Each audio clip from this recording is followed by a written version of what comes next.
Loh, kok nggak pada siap-siap ke gereja? Loh, Papa kan kena batasan umur di atas 60 tahun ke atas.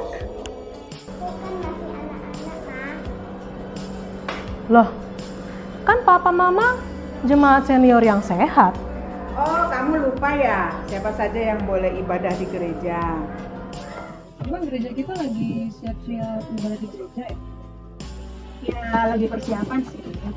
Tapi kalaupun nanti kita udah boleh ibadah di gereja, ada loh yang dianjurkan untuk tetap ibadah secara online. Yaitu jemaat senior di atas 60 tahun dan ada loh anak-anak di bawah 15 tahun. Selain itu, kita yang mau ibadah di gereja harus daftar dulu secara online di website DKI Dipo. Tuh.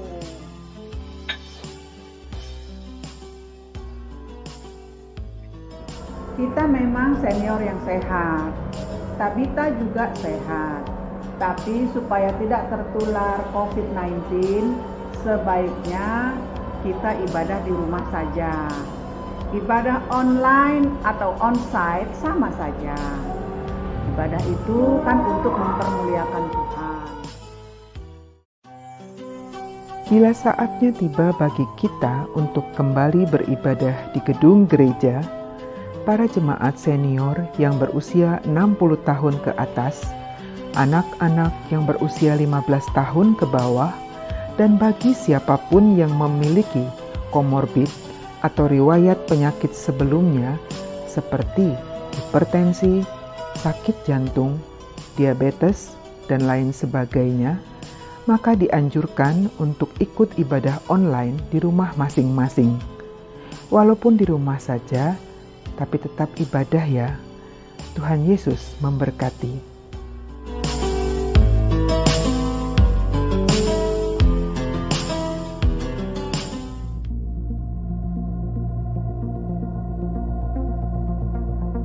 Firman Tuhan berkata, betapa indahnya kedatangan mereka yang membawa kabar baik. Syukur kepada Tuhan melalui dukungan gereja dan para mitra. Sepanjang tahun 2019, Lembaga Alkitab Indonesia telah menyebar Alkitab dan bagian-bagiannya untuk umat Tuhan di berbagai pelosok Nusantara.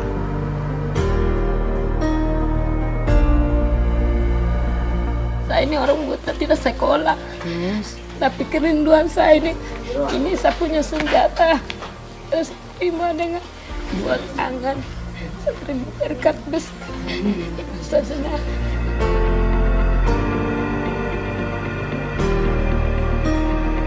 Saya menyampaikan terima kasih dan penghargaan kepada Lembaga Alkitab Indonesia yang telah melaksanakan program ini bersama dengan Sinode Gereja Kristen Injili di Tanah Papua. Kiranya Lembaga Alkitab Indonesia tetap menjadi berkat bagi seluruh umat. Terima kasih juga kepada para donatur yang telah membantu. Dengan penuh keyakinan kami mendoakan bahwa Tuhan yang membalas setiap kebaikan Bapak Ibu Saudara. Tuhan Yesus memberkati. Untuk tahun 2020, LAI kembali mengajak gereja-gereja dan umat Kristiani di seluruh Indonesia untuk mendukung hadirnya Alkitab dan bagian-bagiannya bagi saudara-saudara kita di wilayah pulau-pulau di sekitar Riau, Sekadau, Dayak Iban, Kota Baru, Miangas, Tagulandang, Laoje, Kolaka, Kolaka Utara, Konawe, Konawe Selatan, Toraja, Kupang, Sabu, Halmahera Selatan, Dogiai, Asmat, dan Komoro. Banyak orang yang memerlukan Alkitab. Juga kebutuhan anak-anak atau Alkitab anak. Kami butuh Alkitab.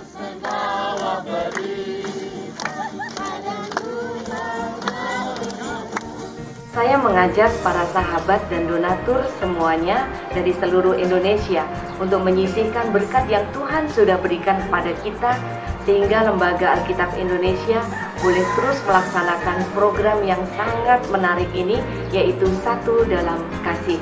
Sehingga anak-anak Tuhan yang ada di pelosok Nusantara boleh membaca, boleh bertumbuh, dan boleh mengenal Tuhan melalui Alkitab ini.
Engkau kiranya senantiasa kami untuk boleh melakukan kehendak-Mu, agar setiap tingkah laku kami, sikap kami, pikiran kami senantiasa berkenan di hadapan-Mu ya Rabbi.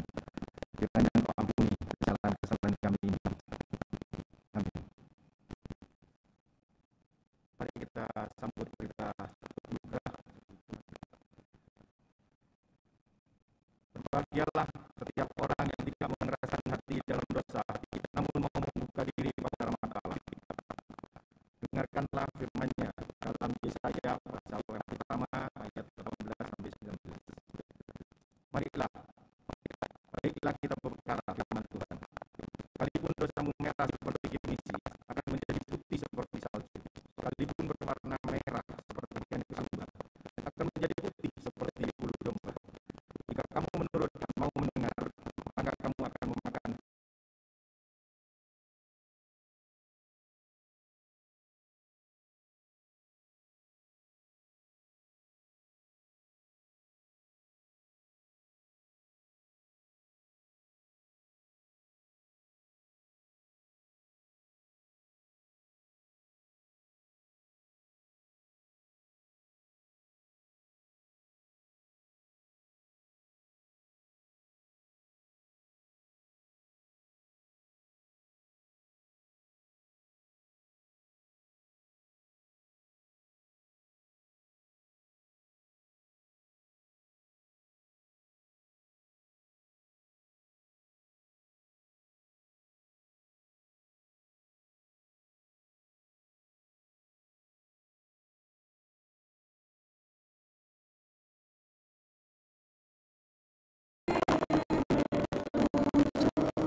One, two, 1, 2, 3.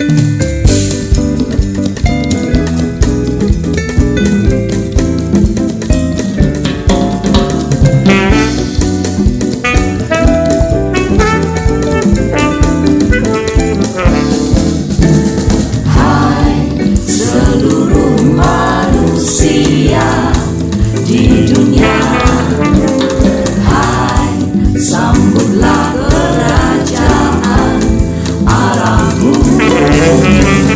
Hai sadarlah, tidakkah kau melihat, hai depanmu kerajaan Allahmu. Hai lihatlah dengan mata hatimu, jiwamu. Hai ulurkan tegas kuat tanganmu. Hai berdiri dengan tegak menghadap Tuhanmu. Hai jangan bimbang hatimu selalu. Hai seluruh manusia di dunia, hai sambutlah kerajaan Allahmu.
Demikian firman Tuhan. Pemberitahuan tentang kelahiran Yesus. Demikian firman dalam bulan yang ke-6, Allah menyuruh malaikat Gabriel pergi ke sebuah kota di Galilea bernama Nazaret kepada seorang perawan yang bertunangan dengan seorang bernama Yusuf dari keluarga Daud.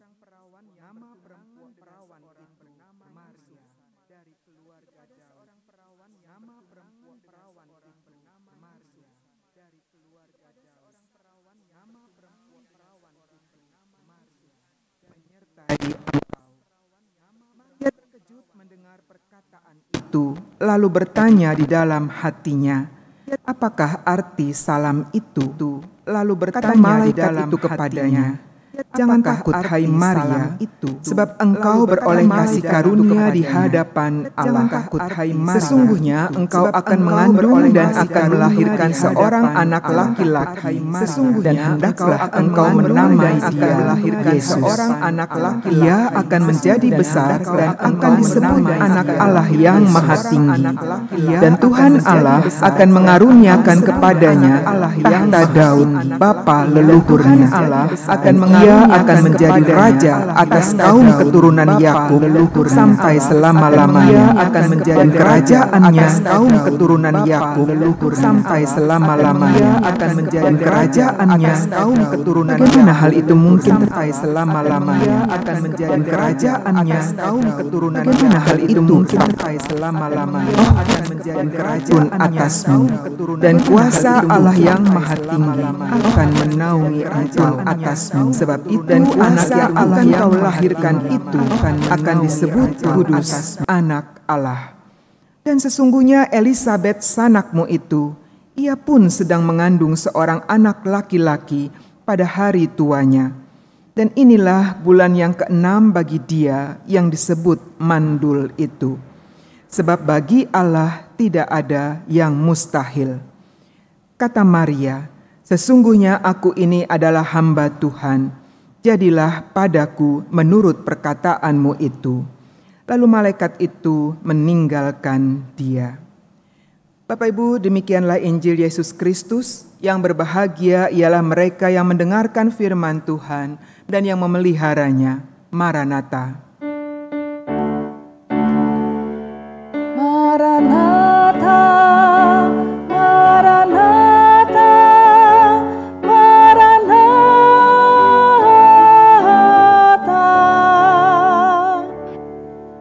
Tema kita hari ini menanti dengan memberi yang terbaik. Mari kita melihat sebuah rekaman video, sebuah pesan pastoral tentang bagaimana memberi yang terbaik dari kawan-kawan kita, jemaat dari berbagai sektor yang sudah direkam secara khusus. Mari kita melihat.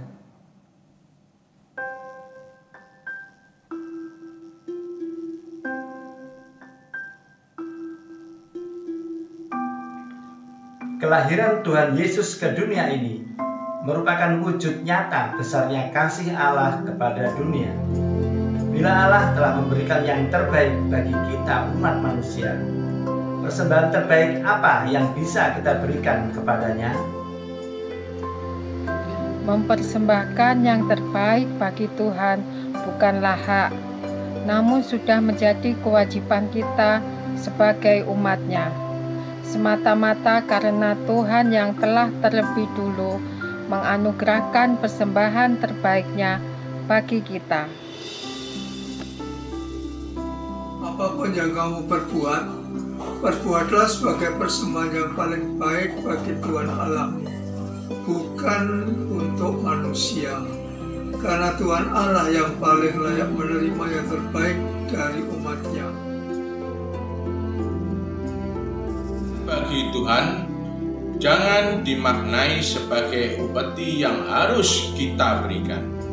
Persembahan bagi Tuhan adalah wujud rasa hormat dan kekaguman kita atas apa yang telah Tuhan limpahkan.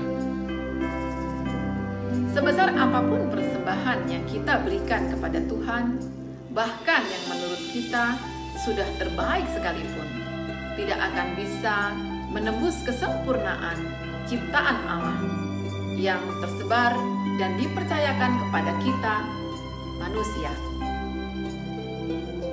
Bahkan dia lahir berbaur dengan umat berdosa. Siapakah manusia yang lebih besar daripada dia?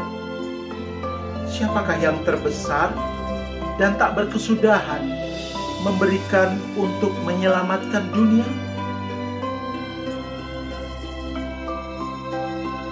Tak terhitung dan ternilai oleh alat apapun yang mampu menghitung berkat-berkat yang Tuhan sudah curahkan bagi kita. Maka persembahkanlah yang terbaik yang kita miliki untuknya, dan itu sudah selayaknya. Di mana, wahai umat, engkau mampu mengimbangi yang Tuhan sudah persembahkan. Bahkan kehidupanmu yang kau berikan kepadanya pun itu bukan sebuah keseimbangan, karena memang hidupmu adalah miliknya. Persembahan yang besar belum tentu baik, sebaliknya persembahan yang kecil belum tentu buruk. Namun persembahan yang diberikan dengan penuh syukur dan ketulusan, itulah yang terbaik yang Tuhan inginkan. Persembahan terbaik kepada Tuhan adalah perbuatan yang dilandasi oleh rasa syukur. Rasa syukur atas keselamatan, rasa syukur atas pemeliharaan, dan atas semua berkat yang sudah Tuhan anugerahkan kepada kita. Bukan untuk mensucikan harta, apalagi sebagai kebanggaan dan arogansi yang harus dipertontonkan. Persembahan terbaik dari kita adalah hidup dengan sungguh-sungguh, melakukan kebenaran, keadilan, kejujuran, dan bukan kemunafikan berbalut kesalehan semu. Karena persembahan terbaik itu menunjukkan bahwa kita menghormati dan mengasihi Tuhan Yesus. Selamat menyambut Natal, para Bapak.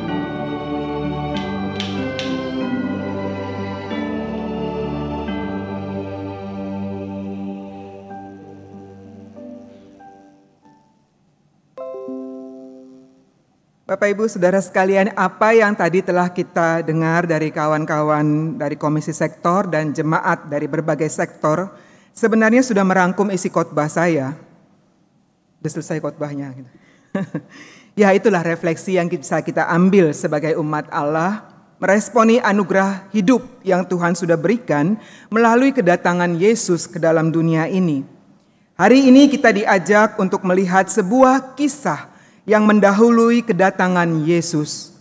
Kisah pergumulan seorang perempuan yang dipilih Allah menjadi jalan kelahiran Yesus. Mari kita berefleksi dari pergumulan seorang Maria yang menjadi Theotokos, ibu Allah, bunda Allah, dalam merespon visi Allah menyelamatkan dunia lewat kehadiran Yesus yang dikandung di rahimnya. Bapak Ibu Saudara sekalian, menjadi orang yang terpilih dan mendapat kehormatan dari Allah menjadi bunda Allah memang membanggakan. Namun menjalani apa yang menjadi kehendak Allah itu tidaklah berarti tanpa beban dalam menjalaninya. Bukanlah tanpa pergumulan. Setidaknya ada 3 pergumulan Maria dalam merespon visi Allah tersebut. Mari kita melihatnya. Pergumulan pertama, menanggapi kehendak Allah. Bisa kita bayangkan posisi Maria, kondisi Maria. Maria tentu bingung dan heran mendapatkan kunjungan dari seorang malaikat Allah. Lebih bingung lagi ketika dia mendengar isi pesan yang disampaikan oleh malaikat itu. Mengapa saya? Saya hanyalah perempuan biasa dari kalangan sederhana, bukan siapa-siapa. Mengapa saya yang dipilih Allah dan mendapat kepercayaan, kehormatan untuk mengandung di rahimku seorang anak yang akan menjadi Mesias, anak Allah yang maha tinggi, yang akan menyelamatkan dunia ini. Dan bagaimana mungkin statusku saat ini adalah orang yang bertunangan. Itu adalah tahap pertama seorang wanita Yahudi sebelum dia memasuki perkawinan. Dan tentu saja hal yang akan menggegerkan kalau orang yang masih bertunangan statusnya dan kemudian dia hamil dan bahkan bukan oleh karena tunangannya. Bagaimana mungkin? Aku belum bersuami. Itu yang disampaikan oleh Maria. Bukankah pertanyaan-pertanyaan yang seperti ini kerap mengisi pikiran dan kepala kita? Mempertanyakan menanyakan maksud dan rencana Allah, kehendak Allah dalam situasi-situasi dan kondisi-kondisi khusus dalam hidup kita. Kita tidak mengerti, mengapa saya harus mengalami ini? Mengapa kejadian ini harus terjadi pada saya? Bagaimana bisa? Sampai kapan? Bapak Ibu sadarilah bahwa pertanyaan yang seperti itu tidak akan mendapatkan jawabannya. Hanya ada dua pilihan dalam menghadapi hal itu. Satu, menerimanya, menjalaninya dengan iman, percaya sepenuh-penuhnya pada Allah, pada kehendaknya, yakin bahwa Allah tidak pernah punya maksud yang buruk buat kita, selalu baik adanya meski tidak mengerti, meski kita tidak mengerti dan memahaminya saat itu. Atau pilihan kedua, menolaknya, menentangnya, mengingkarinya, menyangkalnya. Dan semakin jauh kita menentangnya, semakin keras kita menentang kehendak Allah, maka semakin jauh pula kita dari kasih karunia-Nya. Yang rugi ya kita sendiri, Allah tidak rugi apa-apa. Kita tentu masih ingat bagaimana pengalaman Yunus diutus ke Niniwe, dia melarikan diri ke Tarsis.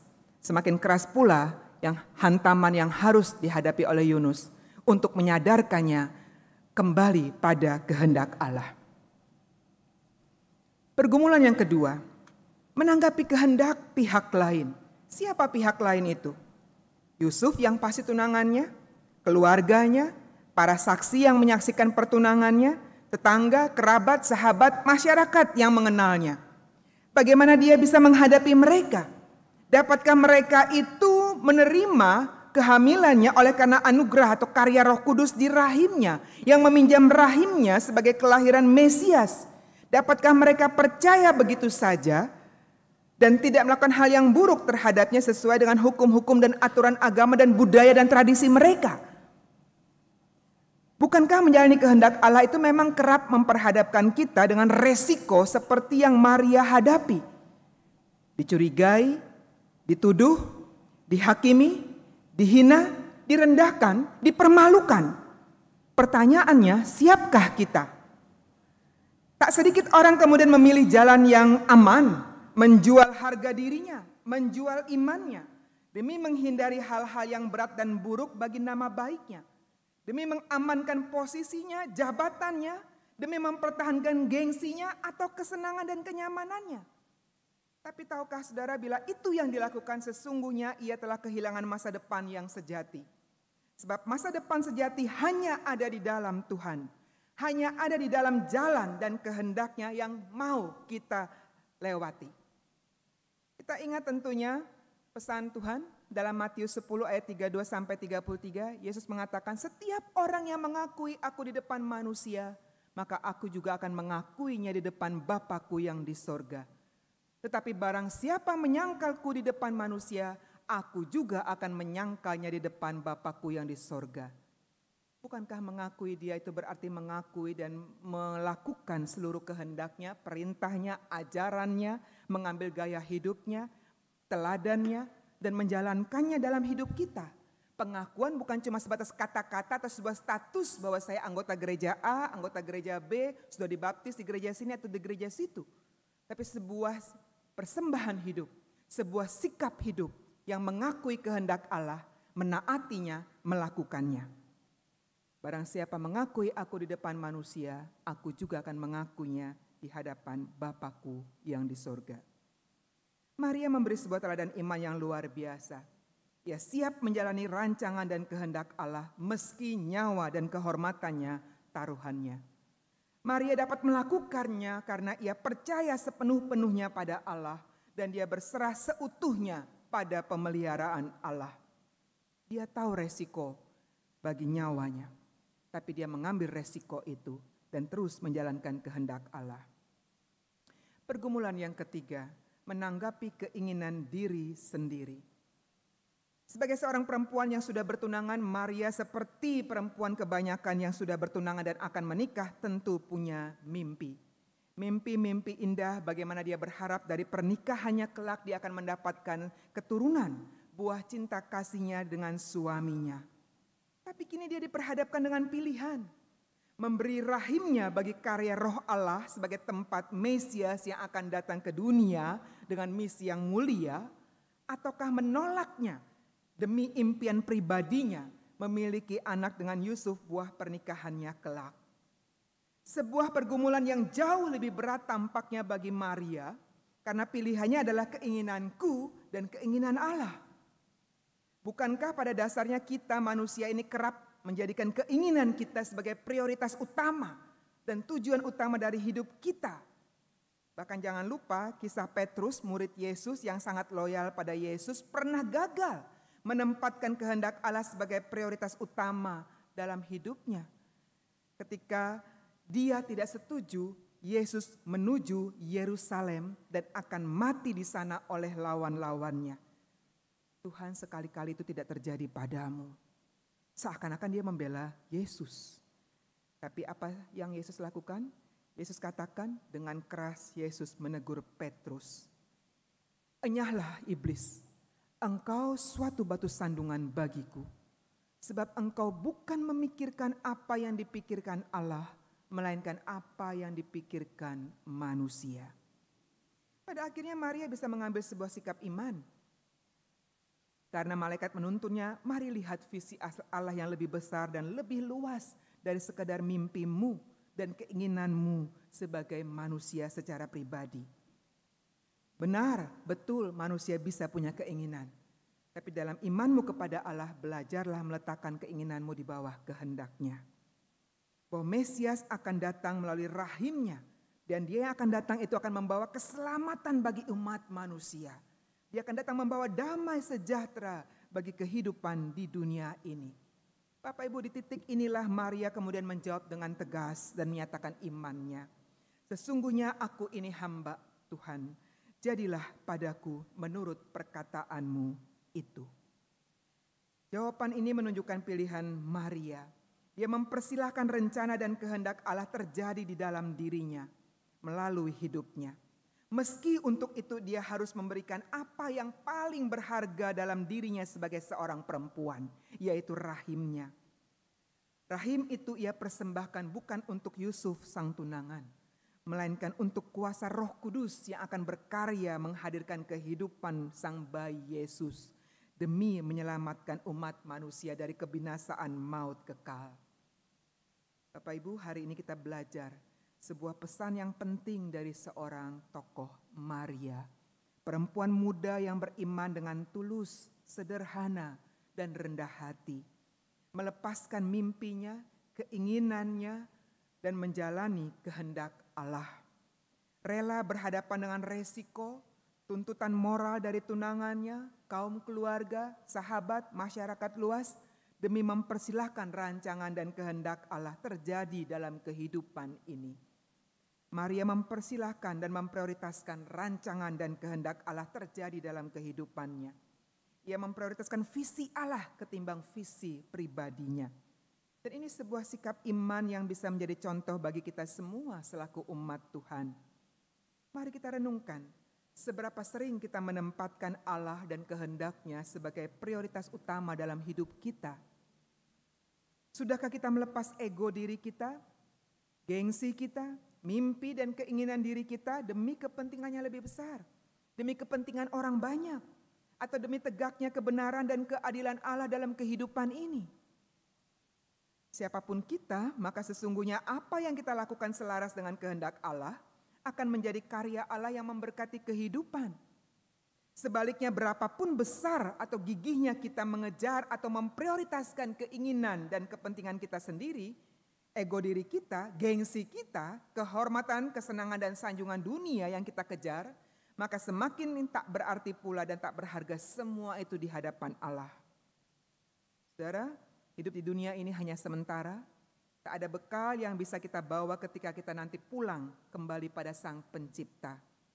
Satu-satunya yang menyertai kita adalah seluruh perbuatan yang kita bawa dan kita lakukan dalam dunia ini. Ingat pesan firman Tuhan Wahyu 14 ayat 13. Berbahagialah orang-orang mati yang mati di dalam Tuhan sejak sekarang ini, sungguh kata Roh, supaya mereka beristirahat dari jerih lelah mereka karena segala perbuatan mereka menyertai mereka. Apakah yang kita perbuat itu selaras dengan kehendak Allah atau tidak? Itulah yang akan menjelaskan seberapa serius kita sudah hidup dalam anugerah Allah. Seberapa sungguh kita mensyukuri kasih dan kehidupan Kristus yang sudah menyelamatkan kita. Semoga kita bisa merenungkan hal ini sungguh-sungguh dan kita mampu memberi yang terbaik dari hidup kita di sisa waktu yang berjalan. Menutup khotbah ini, saya ingin men-sharekan sebuah teladan iman dari seorang kawan yang tidak seiman dengan kita, tapi dia menghayati makna berbuat baik pada siapapun, termasuk pada sesama yang tidak seiman. Baginya itulah penghayatannya akan imannya, itulah implementasi dari imannya. Bapak Ibu yang pernah ke Bondowoso, di Bondowoso ada sebuah gereja GKI Bondowoso yang cantik, mungil, indah. Gereja ini berdiri di atas tanah yang disumbangkan oleh tetangganya sendiri, seorang Bapak Haji Atmo Diwiryo, yang rela menyumbangkan tanahnya untuk berdirinya gereja ini, bahkan dia rela juga menyumbangkan sebagian dananya untuk membangun gereja ini. Rumahnya persis di samping gereja yang berpagar kuning itu, rumah Pak Haji Atmo. Ketika seorang pendeta datang dari Surabaya ke Bondowoso dan tertarik ke tanah di sebelahnya yang akan rencananya dilirik untuk bisa dibeli dan didirikan sebuah gereja, maka kemudian Pak Haji Atmo dengan sukarela menyumbangkan tanah tersebut, bahkan turut menyumbang demi pembangunan gereja. Plakat ini yang menjelaskan sejarah tersebut dan tetap dipasang di GKI Bondowoso. Isi plakat ini demikian: GKI di Jalan Kiai Haji Agus Salim Bondowoso, 1 halaman dengan rumah Haji Atmo Diwiryo, 1 halaman. Dan memang kapling tanah, bahkan sebagian biaya bangunan gedungnya adalah bantuan daripadanya. Ketika seorang pendeta Protestan dari kota Surabaya melirik kapling di sebelah rumah Pak Atmo untuk membangun GKI di Bondowoso, kontan Pak Atmo pun memberikan cuma-cuma. Sampai sekarang Pak Haji Atmo Diwiryo yang seorang pengusaha tembakau yang kaya raya ini berdampingan rukun dengan gereja Protestan yang sudah didirikan beberapa tahun yang lalu. Bahkan dia juga menyumbang Masjid Jami di Tegal Ampel, Surabaya 27 Desember 1979. Bila seorang sahabat yang tidak seiman dengan kita memberikan sebuah contoh teladan bagaimana berbuat kebaikan tanpa melihat imannya, siapa dia, demi sebuah perbuatan baik yang jauh lebih besar fungsinya, tidakkah kita terinspirasi untuk juga mempersembahkan yang terbaik dari hidup kita untuk hal yang lebih besar, di mana hal yang lebih besar untuk kebaikan yang lebih banyak itu tentu selaras dengan kehendak Tuhan. Biarlah kita siap menyambut kedatangan Tuhan di Advent yang sesungguhnya dalam hidup kita dengan mempersembahkan yang terbaik dari yang berharga dari diri kita untuk Tuhan dan seluruh pekerjaannya. Amin.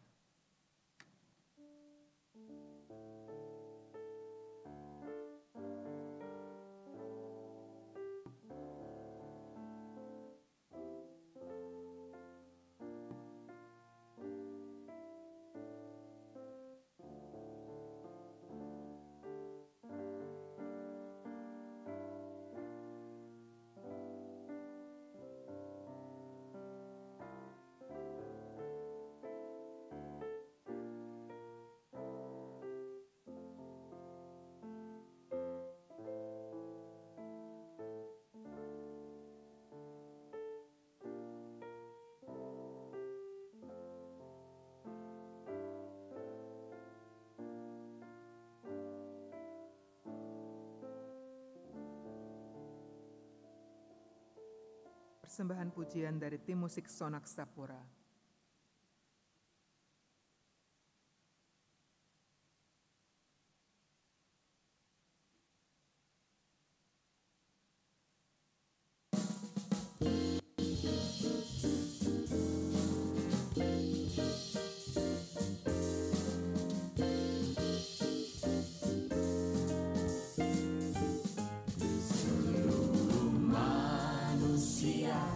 Meski tak terucapkan, selalu mengharapkan kebebasan seluruh manusia.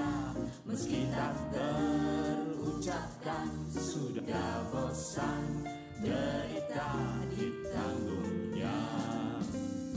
Hanya Tuhan yang punya kuasa membebaskan segala derita manusia.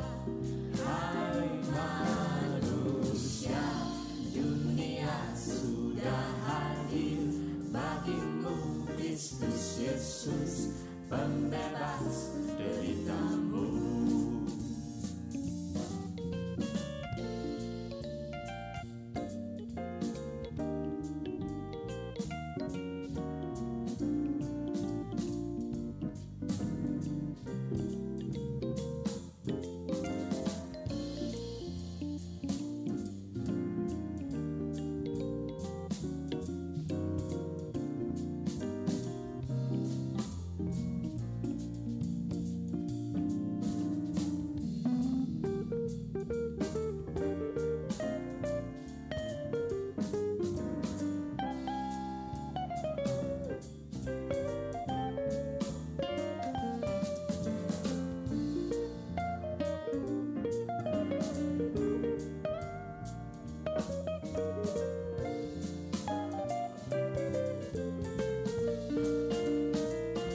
Seluruh manusia, meski tak terucapkan, selalu mengharapkan kebebasan. Seluruh manusia, meski tak terucapkan, sudah bosan derita ditanggungnya. Hanya Tuhan yang punya kuasa membebaskan segala derita manusia. Hai manusia, dunia sudah hadir bagimu, Kristus Yesus pembebas deritamu. Kristus Yesus pembebas deritamu.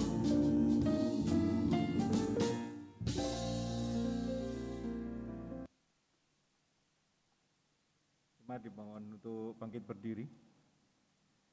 Marilah jemaat dengan sikap sempurna bersama umat Allah di masa lalu, masa kini, dan masa depan, mengingat pengakuan pada baptisan kita menurut pengakuan iman rasuli demikian. Aku percaya kepada Allah, Bapa yang Maha Kuasa, Khalik langit dan bumi, dan kepada Yesus Kristus, anaknya yang tunggal Tuhan kita, yang dikandung dari Roh Kudus, lahir dari anak darah Maria, yang menderita sengsara, di bawah pemerintahan Pontius Pilatus, disalibkan, mati dan dikuburkan, turun dalam kerajaan maut. Pada hari yang ketiga, bangkit pula dari antara orang mati, naik ke surga, duduk di sebelah kanan Allah, Bapa yang Maha Kuasa, dan dari sana ia akan datang untuk menghakimi orang yang hidup dan yang mati. Aku percaya kepada Roh Kudus, gereja yang kudus dan am, persekutuan orang kudus, pengampunan dosa, kebangkitan orang mati, dan hidup yang kekal. Amin. Silakan duduk kembali. Ya, ada.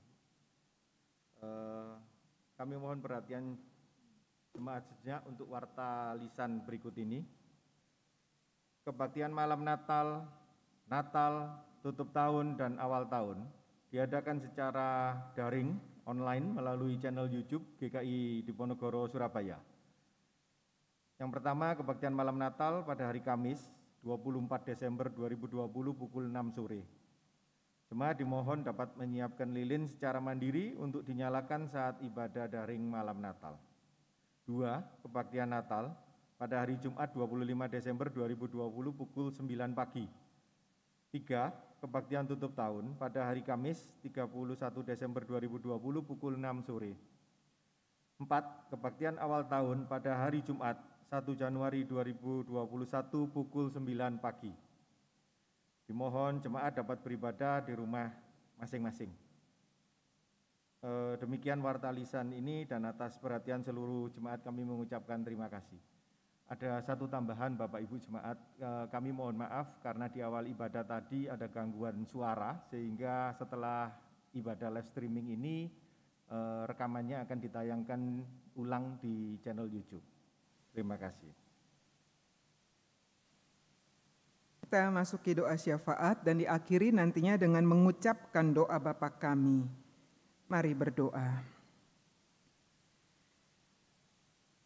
Terang kasih-Mu kiranya senantiasa membuat kami umat-Mu berjalan di jalan yang membawa kami di jalan kebenaran-Mu sampai pada hidup yang kekal.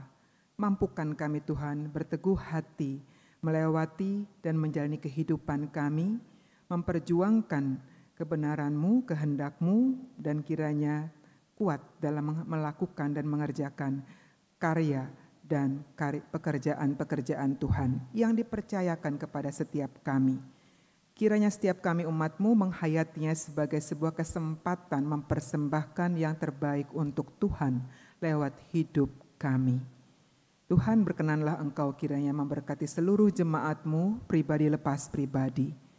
Secara khusus kami bawakan dalam doa kami untuk mereka yang sakit, mereka yang lemah, mereka yang mengalami pergumulan, mereka yang berduka cita.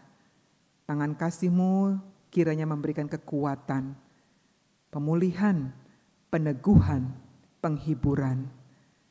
Dan biarlah mereka tetap bisa merasakan kehadiran Allah dalam situasi kondisi yang sulit dan berat dalam kehidupannya. Berjalan bersama Allah sungguh adalah sebuah anugerah yang kiranya akan memampukan mereka melewati semua bagian tersebut dan bisa menghayati indahnya kehidupan di dalam kuasa dan kasih Allah. Tuhan kiranya memberkati jemaat-Mu satu persatu beserta seluruh keluarga, memberkati setiap usaha dan pekerjaan, mencukupkan segala kebutuhan umat Tuhan. Tuhan juga kiranya merangkul mereka yang sedang bersedih dan mengalami banyak pergumulan oleh karena kondisi pandemik ini. Jadilah penghibur dan sahabat sejati bersama dalam pergumulan-pergumulan yang sedang mereka hadapi. Kami menyerahkan juga seluruh pemerintah kami, mampukan mereka mengerjakan tanggung jawabnya dalam iman percaya, dalam rasa takut akan Allah, sehingga ada kesungguhan dalam mengerjakan dan memberi yang terbaik bagi seluruh masyarakat Indonesia.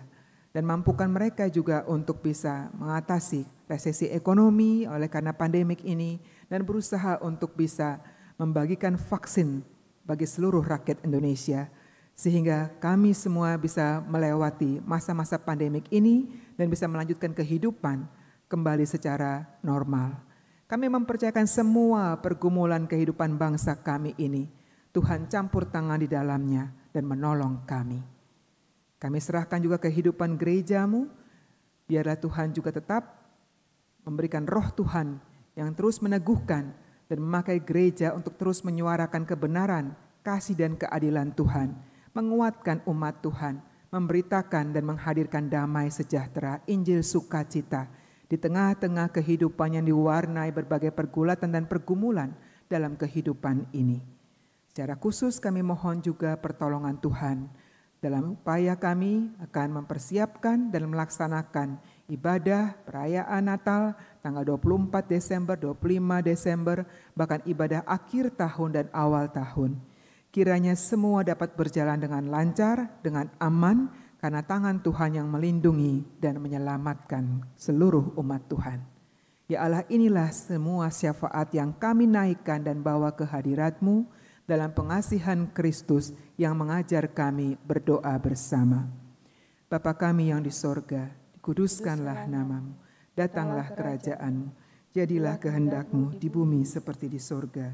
Berikanlah kami pada hari ini makanan kami yang secukupnya, dan ampunilah kami akan kesalahan kami, seperti kami juga mengampuni orang yang bersalah kepada kami. Dan janganlah membawa kami ke dalam pencobaan, tapi lepaskan kami daripada yang jahat.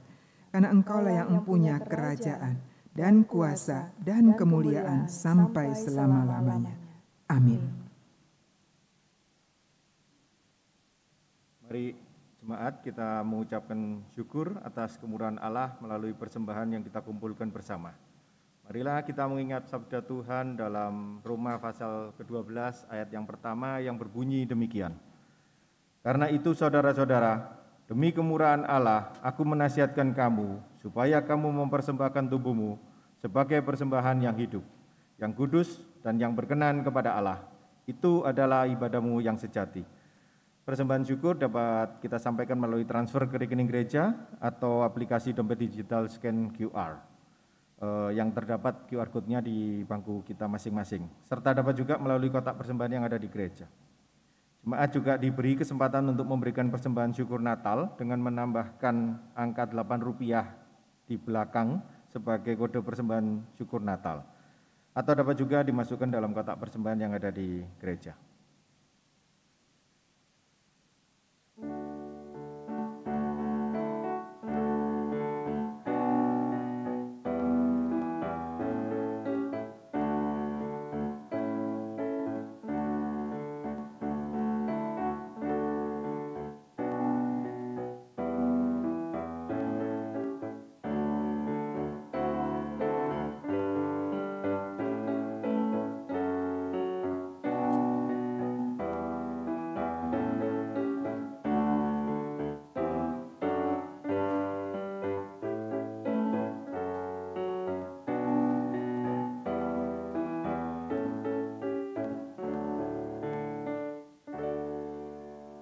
Mari kita bawa doa.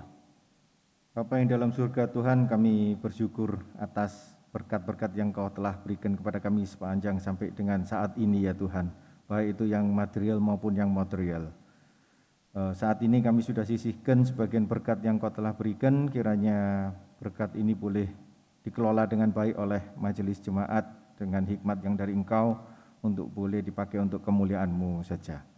Dalam nama Tuhan Yesus Kristus kami berdoa, amin.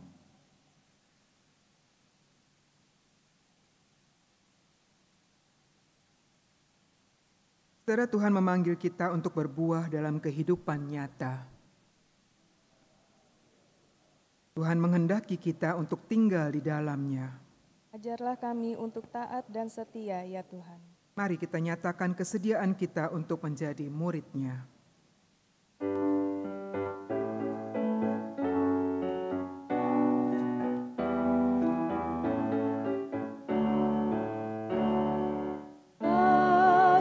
Yesus ku serahkan hidupku seluruhnya,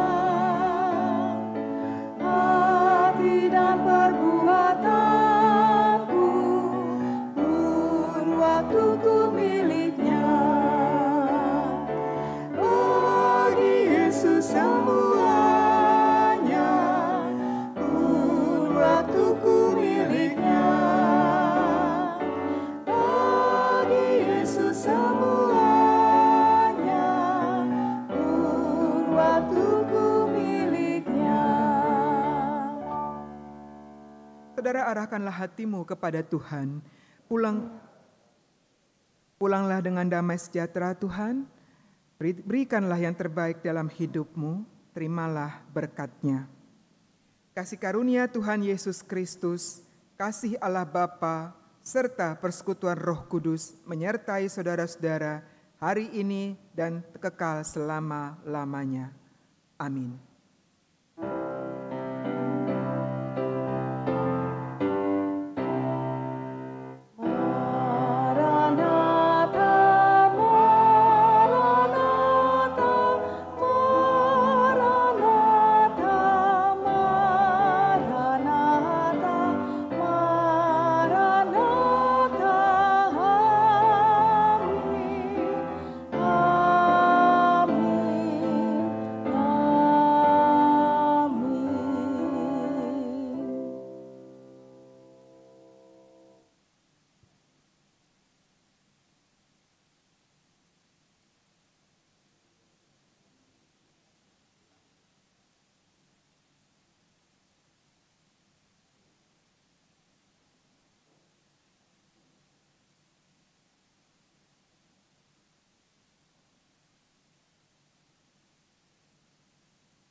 Demikianlah ibadah kita pada hari ini. Kita berjumpa kembali dalam ibadah malam Natal tanggal 24 Desember 2020 secara daring. Selamat hari Minggu, Tuhan memberkati.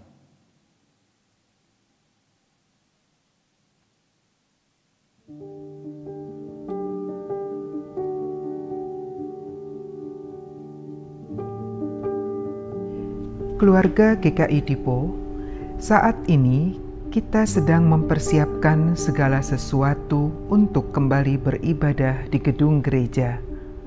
Bila saatnya tiba, maka jemaat yang ingin beribadah di gedung gereja diimbau untuk melakukan registrasi terlebih dahulu secara online. Caranya, silakan masuk ke www.gkidiposby.org.id. Klik registrasi ibadah. Silakan mengisi form self-assessment sesuai keadaan saudara yang sebenarnya. Setelah itu, klik daftar ibadah. Isikan data diri saudara.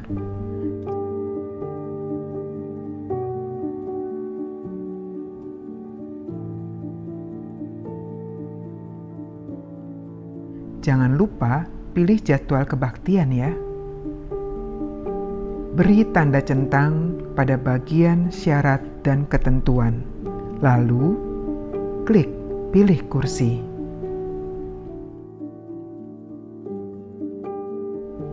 Kemudian, kirim registrasi.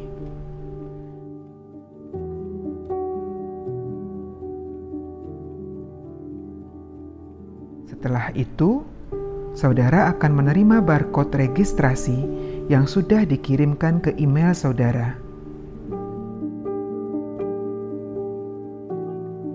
Ketika akan memasuki halaman depan GKI Dipo, jangan lupa untuk mempersiapkan handphone saudara dan menunjukkan barcode yang sudah di-email tadi di meja registrasi. Terus, kapan kita mulai ibadah di gereja lagi? Sabar ya. Tentu nanti akan diumumkan kapan waktunya ibadah kembali di gereja. Tunggu ya.